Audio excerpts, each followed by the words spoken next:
ঝামেলা করি নাই, কিছুতে জড়াই নাই। আমরা আসলাম যেহেতু 44 দ্বারা 30 ধারা জারি আছে,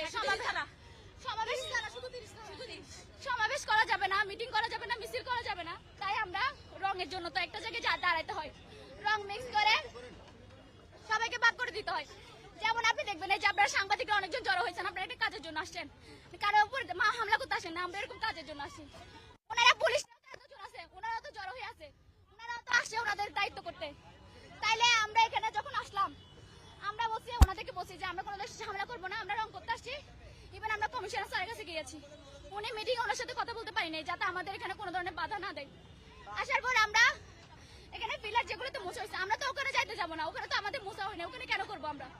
আমরা এগুলোতে করবো। আমরা বলছি আমরা দুজন হয়ে আমরা করবো, কোনো ঝামেলা করবো না। আমাদের থেকে রং নিয়ে গেছে 44 দ্বারা 30 দ্বারা, কোথায় লেখা আছে রং নিয়ে যাবে?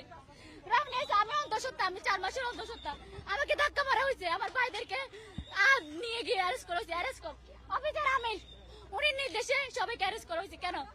মেয়েদেরকে ধাক্কা মারা হয়েছে, ছেলে হয়ে একজন পুলিশ অফিসার, ছেলে পুলিশ অফিসার, উনি আর ধাক্কা মারার কে? মহিলা দিও না।